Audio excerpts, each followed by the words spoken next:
Texas Tag Team Championship is primarily known as the secondary tag team championship in the Dallas territory of the National Wrestling Alliance, but the history of the title stretches from before the formation of the NWA to Dallas breaking away from the alliance in the 1980s. We'll take a look at every incarnation of the tag championship, at least the best look I can give, as there is a lot of sketchy history in the title lineage. Like most other lineage videos on this channel, it won't be a deep dive into every title reign, it's just a glorified list, but we will slow down and take a look at some interesting points along the way. As you might expect, it's a pretty long list, so let's get into it.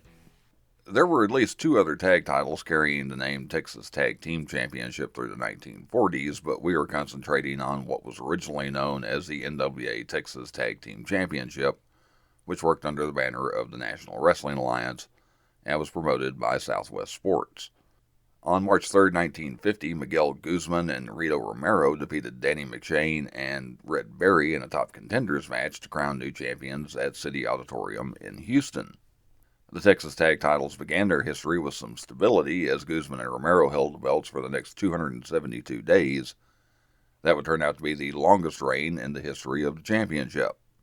Guzman and Romero finally dropped the belts to Danny Savage and Duke Kiwanuka on November 30th, 1950 in Galveston. Savage and Kiwanuka would only hold the belts for 11 days, losing them to an unexpected opponent. Vladek Kowalski, who would later be known as Killer Kowalski, defeated the champions in a handicap match in Fort Worth on December 11, 1950. Oddly, this was the first championship in Kowalski's illustrious career. Kowalski officially held both belts for 30 days, forcing the NWA to vacate the titles when he did not defend them within that 30 days per NWA rules. After Kowalski was forced to surrender the tag title, Duke Kiwanuka and Danny Savage regained the championship and became the first team to win the titles more than once by defeating Al Lovelock and Rito Romero in a top contenders match. The exact date and location are not clear, but January 30th, 1951 in Dallas seems to be the most likely. Kiwanuka and Savage feuded with Timothy Gagan and Big Humphrey over the titles, finally losing the belts to Gagan and Humphrey on May 4th, 1951 in Houston. Gagan and Humphrey's title reign officially lasted 30 days, but really ended on May 15th in Dallas when Humphrey lost the Loser Leaves Town match to Danny Savage. With Gagan and Humphrey unable to defend the belts after 30 days, they were officially stripped of the title, which was then vacated. The Texas tag title remained vacant until sometime in the middle of June when Al Lovelock and Sonny Myers defeated Miguel Guzman and Rito Romero in a top contenders match. There are contradicting reports on exactly when the match was, with some saying June 10th and others saying June 19th, but all agree the match took place in Dallas. It's also unclear how long the title reign officially lasted, as Lovelock and Myers were forced to surrender the title after Myers was legitimately injured in an attack by a fan in Angleton, Texas on June 23, 1951. Assuming the title was stripped due to not being able to defend in 30 days, it was likely a 30-day title reign.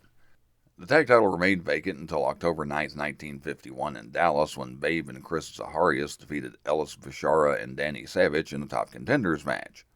The brother team had a short reign of 7 days, dropping the belts to Miguel Guzman and Rito Romero on October 16, 1951 in Dallas. After spending the summer of 1951 in an unsure state, Guzman and Romero gave the belt some stability with a 101-day title reign. Guzman and Romero lost the championship to Duke Kiwanuka and Ivan Kalmakoff on January 25, 1952 in Houston, just before Romero left the territory and headed to California. Kiwanuka and Kalmakoff only held the belts for 7 days, losing them to Miguel Guzman and his new partner, Ray Gunkel, on February 1, 1952 in Houston. Surprisingly, Guzman and Gunkel also had a short reign, holding the belts 25 days before losing them to Duke Kiwanuka and Mr. Moto on February 26, 1952 in Dallas. Kiwanuka and Moto held the belts for 171 days, the second longest reign in title history at that time. On August 15, 1952, the reunited team of Miguel Guzman and Rito Romero became Texas Tag Champions for the third time, defeating Kiwanuka and Moto in Houston. Guzman and Romero's return as champions lasted 53 days, ending with them dropping the belts to another reunited team of Danny Savage and Duke Kiwanuka on October 7th, which gave Kiwanuka his record 5th title reign with 3 different partners. Officially, Savage and Kiyomuka held the tag titles until sometime in November 1952, though the exact day they were officially vacated isn't clear. Savage left the territory, landing in NWA Los Angeles and putting the belts up for grabs.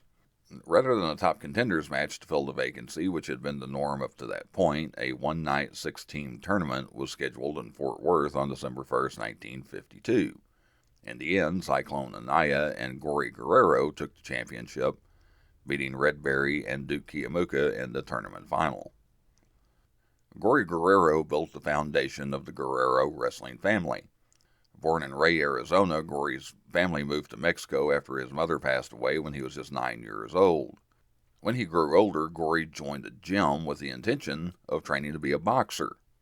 But he met two wrestlers there named Diablo Velasco and El Indio Mejia and began training for Lucha Libre. Beginning his career in 1937 with the ring named Joe Morgan, of all things, Gory quickly gained a reputation for having bloody matches. That led to him changing his ring name to Gory Guerrero. His real first name was Salvador, by the way. By the time he won the Texas Tag title with Cyclone Anaya, he was already a former Mexican National Welterweight Champion and Mexican National Middleweight Champion. He married in 1947 and had 6 children, 2 daughters named Linda and Maria, and 4 sons named Chavo, Mondo, Hector, and Eddie.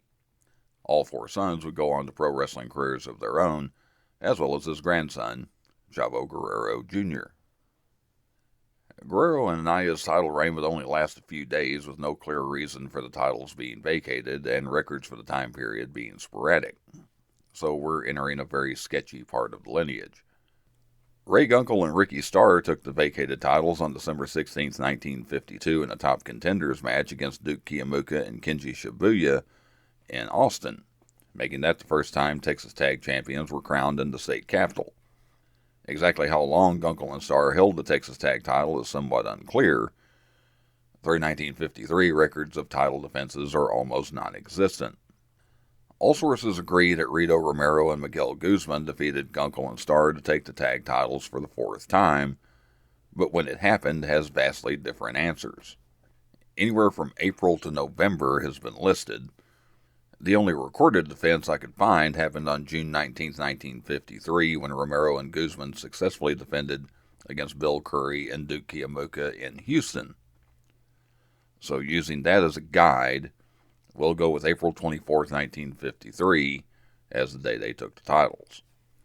In December, Guzman left Texas, eventually landing in California. From what I could find, rather than officially vacating the titles, Romero defended them sporadically using other partners, with Romero and Orville Carlson finally dropping the belts to Ivan Kalmakoff and Karl Krauser on March 30th, 1954 in Dallas. Kalmakoff and Krauser held the championship for about a month, but again, records for the time period are sketchy. It's not even clear who they lost the belts to when they lost them. From what I can tell, sometime in April 1954, Ray Gunkel and Ricky Starr regained the titles, most likely in San Antonio. Gunkel and Starr held the title less than a month, dropping the belts to Miguel Guzman and Rito Romero on April 24, 1954, in Houston. Guzman and Romero only held the Texas Tag title a few days. Again, records are sketchy, but to just cut to the chase, sometime around May 4, 1954, Guzman and Romero lost the championship to Ivan Kalmakoff and Karl Krauser. Kalmakoff and Krauser held the title about 11 days, losing them to Rito Romero and Sugi Sito in San Antonio on May 15, 1954. I couldn't find why, maybe a legit injury or part of a storyline, but the tag titles were lost when Romero and Enrique Guzman, substituting for Sito, lost to Duke Kiyomuka and Don Evans. The exact date and location are a little sketchy, but August 3, 1954 in Houston seems to be right. Kiyomuka and Evans only held the titles about 27 days, losing them to Rito Romero and George Drake on August 29, 1954 in Beaumont. Romero and Drake held the belts 44 days before dropping them to Roy Shire and the Great Scott on October 12, 1954 in Dallas. Shire and Scott held the belts 31 days, with Rito Romero getting the championship back with a new partner, Pepe Mendita, on November 12, 1954 in Houston. Pepe Mendita is an interesting footnote in wrestling history. He spent most of his career in Mexico, with the Texas Tag Team Championship being the only American-based title he held. Mendita would also have a long reign as the Mexican National Heavyweight Champion between 1962 and 1965, the only other title he ever won. Mendita was trained by Gory Guerrero and debuted in 1950 in Mexico City, with the bulk of his career taking place in the 1950s and 1960s. He wrestled sporadically through the 1970s, with his final match in 1979, a loss to Astro Rey. Among the wrestlers Mendita trained was Blue Demon Jr., the first Mexican wrestler to win the NWA World Heavyweight Championship. Romero and Mendita held the tag titles until sometime in March 1955, when the titles were vacated. I couldn't find a reason, but records show shortly after that Mendita was back in Mexico, so it may have just been that he left the territory. The titles remained vacant until Maurice Vachon and Pierre LaSalle won what was promoted as a tournament final over Larry Shane and Rocky Colombo on April 16, 1955. We finally get some sense of normalcy in 1955, so let's just enjoy that while we can. Vachon and LaSalle held the belts until May 10, 1955, when Larry Shane and Raul Zapata took the championship in Austin. I couldn't find a picture or video of Raul Zapata. Apparently he did not have a very long career. From what I could find, his career began in March 1955 and was already over by September. I don't know if he was injured or maybe just moved on to something else. 24 days later, Hard Boiled Haggerty and Stu Gibson took the belts on June 3, 1955 in Houston. Haggerty and Gibson held the championship for 55 days, dropping the belts to Pepper Gomez and Rito Romero on July 28, 1955 in Galveston. This marked the 11th and final time Rito Romero held one half of the Texas Tag Team Championship. Gomez and Romero held the belts for 68 days, losing them to Danny Savage and Duke Kiyomuka on October 4, 1955 in Dallas. This would be the last time Savage and Kiyomuka won the title together, also setting a record that would never be broken with 6 title reigns for a specific team. That last title reign for Savage and Kiyomuka would be a short one, lasting only 17 days, and ending with a loss to Ray Gunkel and Wilbur Snyder on October 21, 1955 in Houston. Gunkel and Snyder dropped the belts 45 days later to Duke Kiyomuka and Tiny Mills in Fort Worth on December 5, 1955, marking Kiyomuka's 10th time holding one half of the championship, and Mills' first and only. Kiyomuka and Mills took the title in 1956, dropping it after 64 days to Luigi Makira and Pepper Gomez in Dallas on February 7, 1956. Don't murder me for that pronunciation. Just 14 days later, Duke Kiyomuka would get his half of the title back when Makira and Gomez dropped the belts to Kiyomuka and Kenji Shibuya in Dallas on February 21, 1956. Kiyomuka and Shibuya had a 31-day reign, ending on March 23, 1956, when they dropped the belts to Prince Maiyava and Ray Gunkel in Houston. Maiyava and Gunkel held the title 53 days until Maiyava left the territory, officially vacating the title on May 15, 1956. Maiyava wrestled several different places over the next 5 years, mostly in the Northeast, before returning to his birthplace of Hawaii in 1961, where he stayed until his retirement in 1980. Gunkel also headed out for a short stint in Canada and New York. Meanwhile, the Texas Tag Championship needed new champions. A best 2 out of 3 falls top contenders match was held on May 22, 1956 between Iron Mike DiBiase and Danny Plechis and a team of Pepper Gomez and Luther Lindsay. There was some controversy in the match ending, with both teams trying to claim victory. Apparently, Plechis did pin Gomez in the third fall, so I'm not sure what the controversy was, but the teams would have a rematch in Dallas on May 29, 1956 to settle the dispute. Mike DiBiase and Danny Plechis won the tag title when Luther Lindsay suffered a leg injury and had to forfeit. The reign would technically be a short one, as the tag title was vacated just 6 days later. I couldn't find any reason for the tag title to be vacated, and it ended up making even less sense. Just 8 days after the title was vacated, on June 12, 1956, DiBiase and Pleachis regained the championship in a 4-team tournament in Dallas, defeating Duke Kiwanuka and Don Evans in the tournament final. You may know the name Iron Mike DiBiase for various reasons. He is, of course, the adoptive father of Ted DiBiase, known to many as the $1 Million Man. Originally from Omaha, Nebraska, DiBiase was a U.S. Navy veteran and collegiate wrestler from the University of Nebraska. DiBiase debuted as a pro wrestler on April 4, 1950 in NWA, Nebraska, with a good amount of fanfare, winning his first match against Les Welch in Lincoln, Nebraska.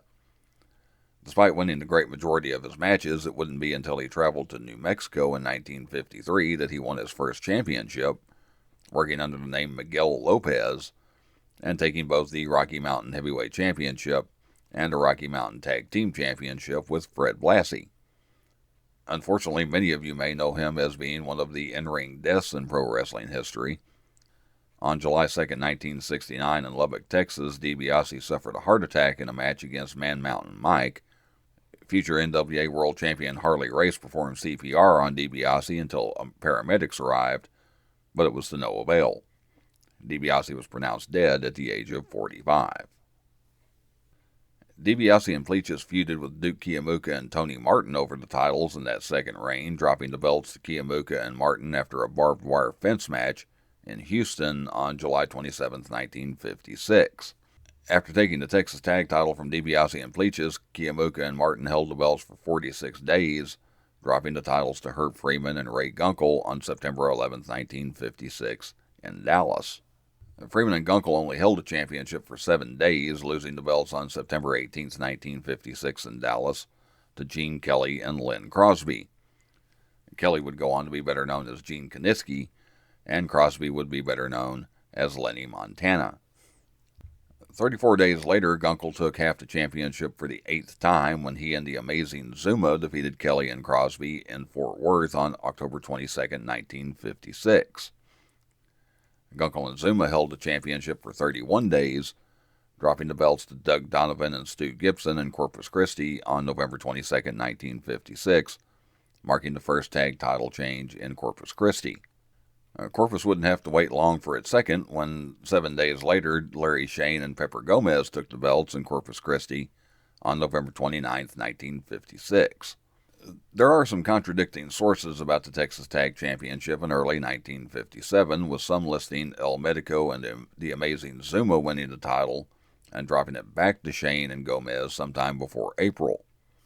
I couldn't find any records of that title change or any defenses by Medico and Zuma, but want to bring it up in case there was something to it. Considering the time, it may have been one match where they were announced as champions for some reason. All records I could find indicate Gomez and Shane held the belts uninterrupted until April 17, 1957, when Duke Kiwanuka and Tokyo Joe won the championship in Victoria, Texas. Some sources do say this match took place on April 23rd, but from what I could find, April 17th is accurate. Kiwanuka and Tokyo Joe held the belts for 65 days, losing them to El Medico and Pepper Gomez on June 21, 1957 in Houston. Medico and Gomez would have a healthy reign of 91 days, the longest uninterrupted run since Duke Kiwanuka and Mr. Modo 5 years earlier. Ivan the Terrible and Nikita Zolotov finally took the belts from Medico and Gomez on September 20, 1957 in Houston. Ivan and Nikita are probably best remembered as Pampero Firpo and Butcher Vachon, respectively. Ivan and Nikita held the Texas Tag title for 24 days, losing the belts in Fort Worth on October 14, 1957 to Duke Kiwanuka and Mr. Modo, who entered their second reign almost 6 years after their first. Kiwanuka and Modo had a 42-day title reign this time around, dropping the belts to Bill Melby and Pepper Gomez on November 25, 1957 in Fort Worth. How long Melby and Gomez held the belts is unclear. The championship was vacated sometime in December after Gomez left Texas to wrestle in NWA Los Angeles. Danny McShane and kayfabe brother Casey McShane won what was billed as a tournament final over Jesus Cardenas and Enrique Romo on January 7, 1958 in Dallas to win the belts, but the result was voided by Southwest Sports due to a controversial ending. I couldn't find what that controversial ending was, but in a rematch a week later on January 14th, Danny and Casey McShane would again defeat Cardenas and Romero in Dallas to officially take the championship. The McShane brothers held the title for 44 days, dropping the belts to the real-life brother combination of Alberto and Enrique Torres on February 27, 1958 in Galveston. Okay, this picture. That's Alberto in the front and Enrique in the back, and another brother, Ramon, in the middle. I could find pictures of just Alberto and Ramon. I could find pictures of just Enrique and Ramon. I could not find a picture of just Alberto and Enrique, so I just used all three. The Torres brothers enjoyed a 54-day run with the belts before dropping them to Johnny Valentine and Rip Rogers on April 22, 1958 in Dallas. This is not the Rip Rogers you might know from the 1980s. This Rogers went on to be much better known by the ring name Eddie Graham, and of course became a legendary promoter in Florida. Valentine and Rogers held the belts for 31 days, dropping them to Larry Shane and Pepper Gomez, who began their third Texas title reign on May 23, 1958 in Houston. Shane and Gomez held the title 32 days before losing the belts to Duke Kiamuka and John Tolos on June 24, 1958 in Dallas. Kiamuka and Tolos were champions for 45 days, dropping the title to El Medico and Pepper Gomez in Houston on August 8, 1958, to mark that team's second time with the belts, which was also the sixth for Gomez and third for Medico. Gomez and Medico would only hold the Texas Tag title 14 days before vacating the championship. This time it was for a good reason, as Gomez and Medico won the Southwest Sports version of the NWA World Tag Team Championship on August 22, 1958, after defeating Bill Longson and Ike Eakins in Houston. The Texas Tag Team Championship remained vacant for a long time, 200 days, taking things into 1959. Finally, in what was presented as a tournament final in Dallas on March 10, 1959, Andre Boulay and Frank Valois defeated the Amazing Zuma and Johnny Walker to crown new champions. And yes, that Johnny Walker was a pre-masked Mr. Wrestling too. Valois would go on to be a highly respected wrestler, trainer, and promoter in Montreal, and both trained and managed Andre the Giant early in his career. Boulay went on to be a notable actor in France, with 11 acting credits, including the left-handed Johnny West and the return of the tall blonde man. Boulay and Valois had a 28-day run with the title before dropping the belts to Chief Big Heart and Chief Little Eagle on April 7, 1959. The Chiefs would only hold the belts for 8 days, dropping them to Mike Sharp and kayfabe brother Ed Sharp on April 15, 1959 in Dallas. Mike did have a successful tag team with his real brother Ben, but Ben was wrestling in the Northeast U.S. and Canada at the time.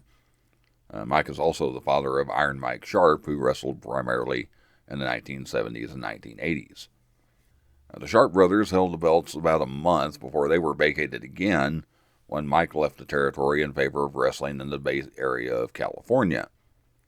In what was billed as a tournament final on May 26, 1959 in Dallas, the Corsicans, Corsica Joe and Corsica Gene, defeated Angelo Martinelli and Luis Hernandez to fill the vacant title.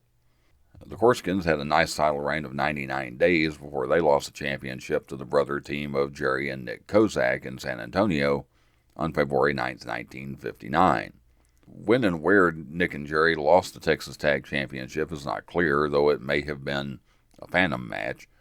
Jerry did leave the territory in early November, with the brothers' last appearance as tag champs on November 5th. Sometime after that, Danny McShane and Jimmy Hines were recognized as Texas Tag Team Champions.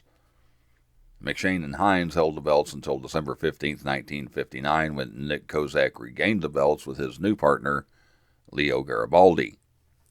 On February 16th, Nick Kozak lost the Loser Leaves Town match to Joe Christie at the Sportatorium in Dallas. That was followed by a match on February 18th in Galveston, when Kozak lost to Christie in a match with the stipulation that the loser must burn his trunks and leave Texas. Needless to say, Kozak left the territory shortly thereafter, also leaving the Texas Tag Team Championship vacant.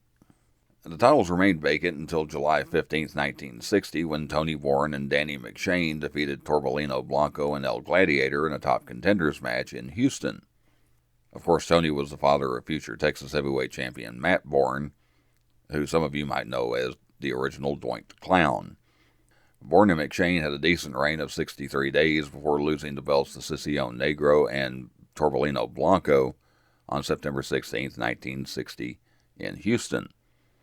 Negro and Blanco began feuding with the Vachon brothers over the belts in October, finally losing them to Paul and Maurice Vachon on November 8, 1960. Paul and Maurice would be better known as Butcher and Mad Dog, respectively, with Paul having already held the Texas Tag title under the name Nikita Zolotov. Paul, by the way, was also the adoptive father of Luna Vachon. The Vachons only held the belt 7 days, losing them back to Sicilione Negro and Torbellino Blanco on November 15, 1960 in Dallas, and this started a bit of a hot potato stretch. Negro and Blanco had a short 10-day reign, dropping the belts to Danny McShane and Sputnik Monroe in Houston on November 25, 1960.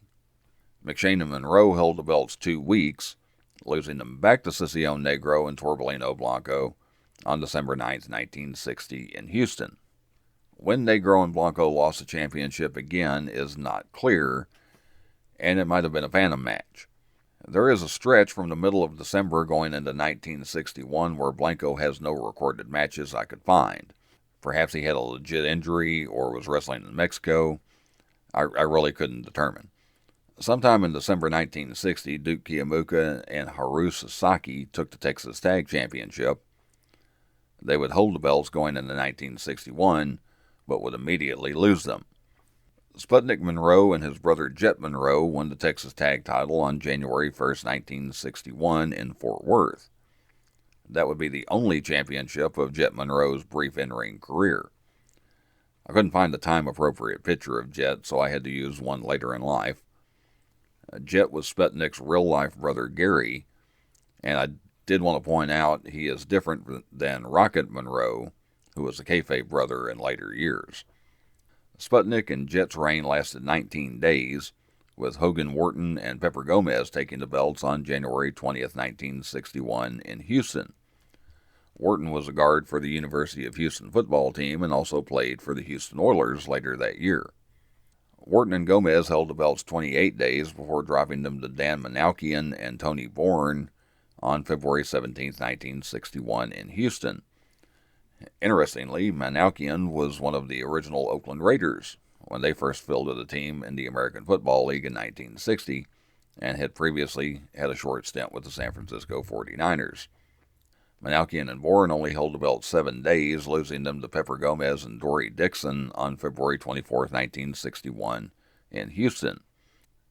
Gomez and Dixon finally brought a little stability to the tag titles, holding them for 77 days.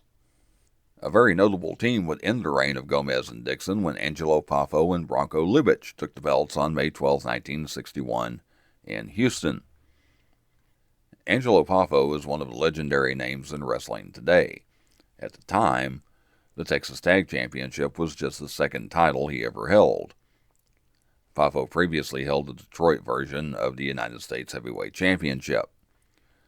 Poffo would go on to hold various other championships, but maybe is best remembered by modern fans as a promoter and founder of International Championship Wrestling, where his sons Randy Savage and Lanny Poffo rose to fame.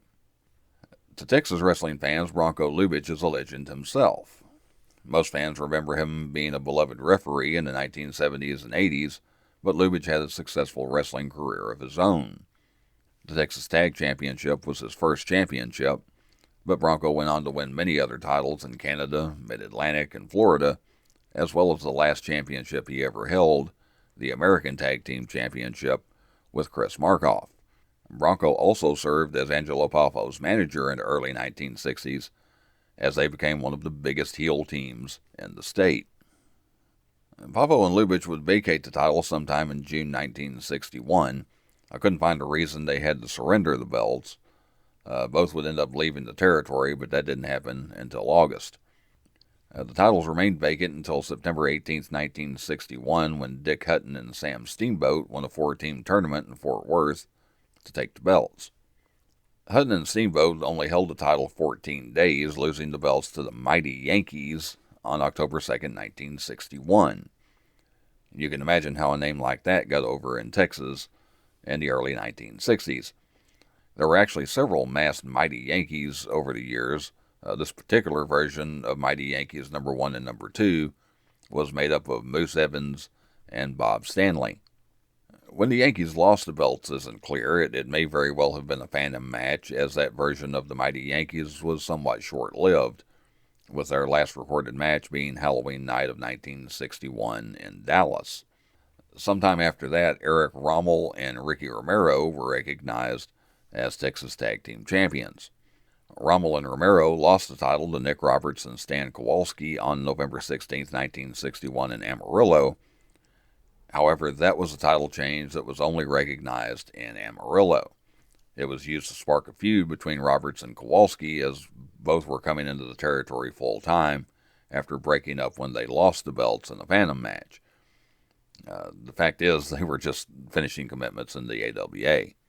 It's unclear when Rommel and Romero actually lost the belts, but sometime around January 11, 1962, Jack and Jim Dalton were recognized as Texas Tag Team Champions. Jack Dalton wrestled under many names, but is best remembered as Don Fargo. However they won the titles, the Dalton brothers' reign would be short-lived, as the tag title was vacated for undocumented reasons somewhere around January 20, 1962.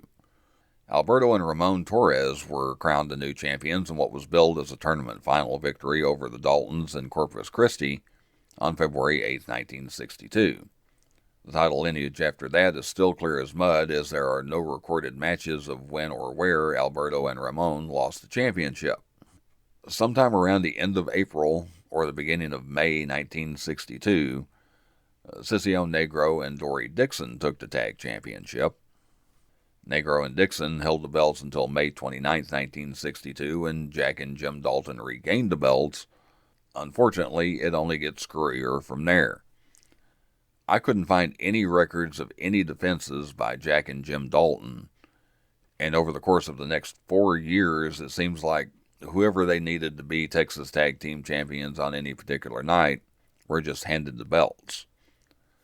Maybe just for that one night.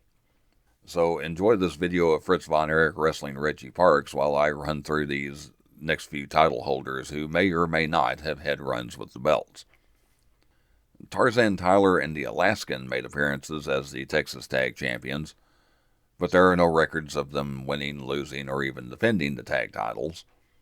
Jerry and Nick Kozak got a second, for lack of a better word, run with the Texas Tag titles, but the only recorded match I could find was a defense against Tarzan Tyler and Ivan the Terrible on August 13, 1962 in Fort Worth.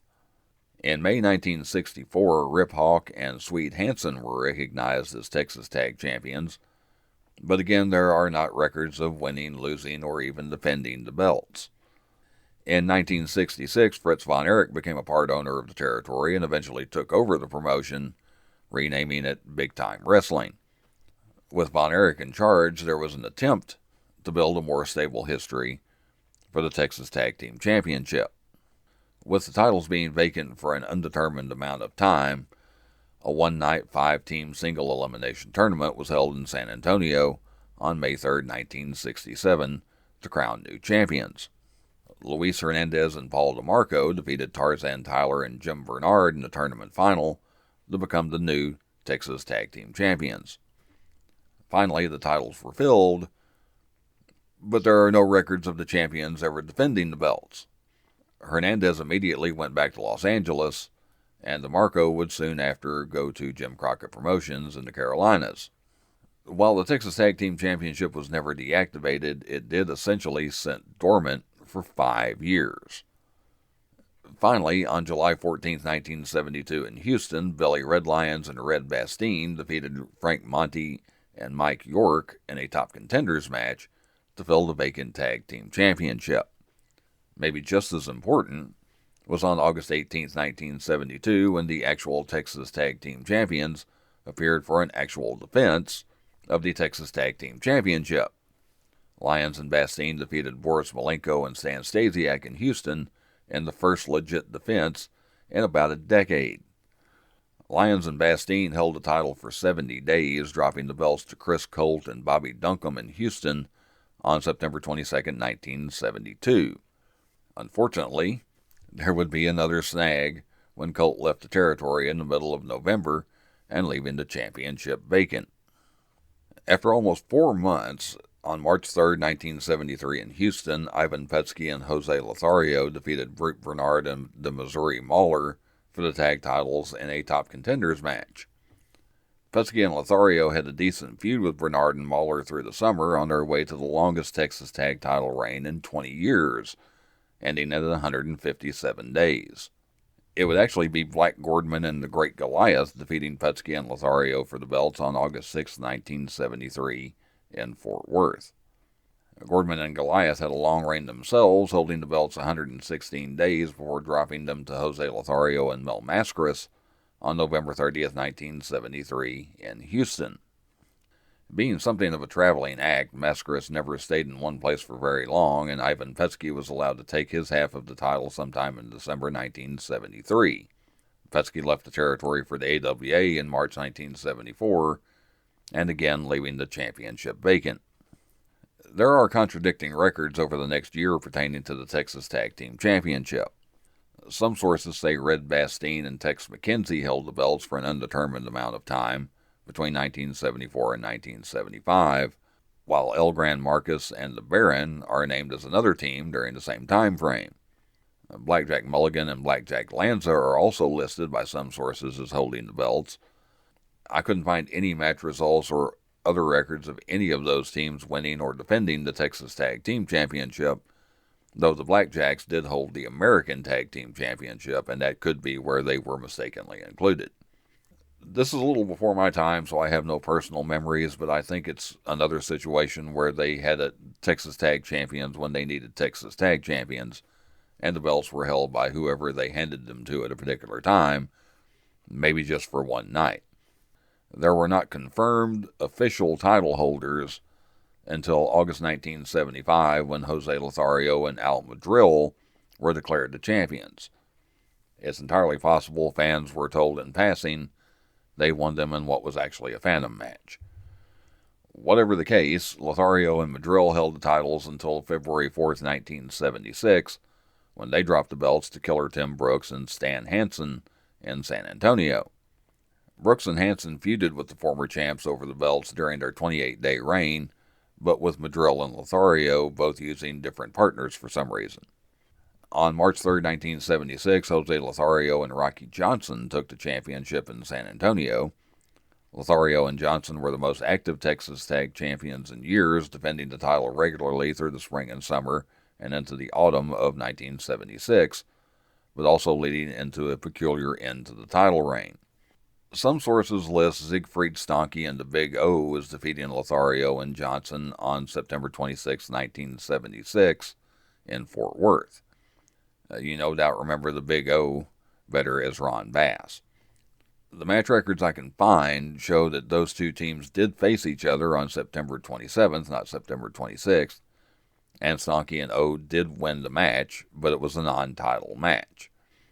However, there was also a match on October 11, 1976 in Fort Worth, with Stonke and Big O defending the Texas Tag Championship against Johnson and Charlie Cook. However, again, 9 days later in San Antonio, Lothario and Johnson were defending the tag titles against Stonke and Terry Funk. So something screwy was going on. I just can't confirm what it was. Now, if you watch the Texas Heavyweight Championship lineage video, you know there was a stretch of time in 1971 when Johnny Valentine was the Texas champion everywhere but San Antonio. Both Mr. Wrestling and Pepper Gomez were recognized as Texas champion in San Antonio, while Valentine still defended the belt everywhere else in the state, eventually regaining the title in San Antonio. I suspect it's one of those situations and the match listing from September 27th was only recognized as a title match in DFW. So, Stonky and Big O win the Texas Tag titles on September 27, 1976 in Fort Worth, but Johnson and Lothario were still recognized as champions in San Antonio, with no clear time they lost the belts. At least that's what I'm going with. The lineage is still pretty murky going into 1977, as different sources say different things, and I can't find match records to match up with any of it. Some sources say Lord Alfred Hayes and the Big O took the belts, while others say it was Hayes and Siegfried Stonky. One says Black Gordman and Goliath held the belts briefly, and there is a match record for them losing the title. I'm just going to go with something of a consensus of what the different sources agree with concerning that time period. Les Thornton and Tony Charles win the championship sometime in November 1976. Thornton and Charles did have a match against Stonky and Big O in Fort Worth on November 1st, so we can make the assumption that that was a title change and it's just not listed as such. We'll list Lord Alfred Hayes and the Big O as winning the championship in early January 1977. The Big O actually left the territory in the middle of January and went to the Pacific Northwest, where he thankfully changed his name to Sam Oliver Bass. So, with Stonky subbing for a now absent Big O, Hayes and Stonky lose the belts to Black Gordman and Goliath in February 1977, bringing us to an actual confirmed record of a title change. San Caras and Jose Lothario defeated Black Gordman and Goliath for the Texas Tag Championship on March 11, 1977 in Houston. Luckily, there is nothing that complicated for the rest of the existence of the tag titles. Caras and Lothario held the belts for a month, dropping them to Bruiser Brody and Mike York on April 15, 1977 in Houston. York had been in the mix for the tag titles several years earlier under the name The Alaskan. Brody and York had a decent reign of 70 days, dropping the belts to a then babyface team of Gino Hernandez and Jimmy Snuka on June 24, 1977 in Houston. Hernandez and Snuka entered a feud with Bull Ramos and Captain USA over the belts, losing the titles to them on August 19, 1977 in Houston to end their reign at 56 days. Captain USA would later be revealed to be Big John Studd. Ramos and Captain held the championship 63 days, dropping the belts to Al Madrill and Jose Lothario on October 21, 1977 in Houston. That would start the second official time Madrill and Lothario held the Texas Tag Championship, this time turning in a lengthy reign of 161 days. Madrill and Lothario finally dropped the belts to Killer Tim Brooks and Leroy Brown on March 31, 1978 in Houston. Brooks and Brown turned out to be transitional champions, as they only held the belts 10 days before dropping them to Kevin and David Von Erich on April 10, 1978 in Fort Worth, the first time in 2 years the titles officially changed hands somewhere other than Houston. This also marked the first championship for both Kevin and David. The Von Erichs held the belts 126 days, dropping them to Bruiser Brody and a now heel Gino Hernandez, led by Gary Hart, on October 14, 1978 in Fort Worth. Brody and Hernandez only held the title 21 days, losing it back to Kevin and David Von Erich on September 4, 1978 in Fort Worth. You sort of saw that match played out during a scene in the movie The Iron Claw. Kevin and David officially held the Texas Tag Championship 42 days, surrendering the belts when they won the vacant American Tag Team Championship on October 15, 1978. To fill the Texas Tag Championship vacancy, a one-night, four-team single elimination tournament was held on October 30th in Fort Worth. Mark Lewin and the White Knight defeated Mondo Guerrero and Tiger Conway Jr. in the tournament final to take the championship. The White Knight, by the way, was actually veteran wrestler and former Texas heavyweight champion Dick Steinborn under a mask. Lewin and Knight officially held the championship 48 days until White Knight left the territory in the middle of December. I'm not sure what fans were told, but Killer Carl Krupp subbed for Knight when he and Lewin lost the belts to Tiger Conway Jr. and Bull Ramos on December 17, 1978 in Dallas. Considering the sudden switch, Ramos and Conway Jr. had a lengthy reign of 71 days, taking the belts in 1979 before dropping them to Bill White and the Great Goliath on February 26, 1979 in Fort Worth. White and Goliath held the belts for 20 days before dropping them to David Von Erich and Tiger Conway Jr. on March 18, 1979 in Dallas. Von Erich and Conway's run with the belts lasted an indeterminate amount of time, and the titles were quietly vacated. No reason was really ever given, but by the end of April, David was out of the territory on brief runs in western states and St. Louis before going on tour in Japan. Meanwhile, Conway spent more time in Houston through the summer of 1979. To fill the vacancy, a top contenders match was held on July 23, 1979 in Fort Worth. A very young Kerry Von Erich and a newly christened Dallas babyface Bruiser Brody defeated Mark Lewin and Killer Tim Brooks to crown new champions. After 56 days, Brody and Von Erich dropped the belts to Gary Hart's combination of Mark Lewin and the Spoiler in Fort Worth on September 17, 1979. After 27 days, Lewin and Spoiler dropped the championship back to Kerry Von Erich and Bruiser Brody on October 14, 1979 in Dallas. This was the early stages of the Bruiser Brody most people remember. In days long before the internet, Brody could come into Dallas as a huge babyface, an ally of the Von Erichs, but still be a heel in other territories and sometimes battle the Von Erichs in places outside Dallas, all while not changing his style. It was also around the time Brody was discovering he could make big money in Japan, which would lead to the Texas Tag Team Championship again being vacated as Brody went on tour there in January 1980. Kerry was also still basically part-time as he was still in college. Records are murky going into 1980, with some sources claiming Kerry Von Erich and Sweet Brown Sugar held the belts early in the year, and Gino Hernandez and Pac Song taking the championship sometime around the beginning of summer before the title was vacated again. I can't find any match records for either of those, and as far as I can tell, the tag title remained vacant until August of 1980. On August 1st, 1980, Kerry Von Erich and Sweet Brown Sugar did defeat Stan Stasiak and Killer Tim Brooks in the top contenders match to fill the vacant tag title. Sweet Brown Sugar would later be revealed to be Skip Young.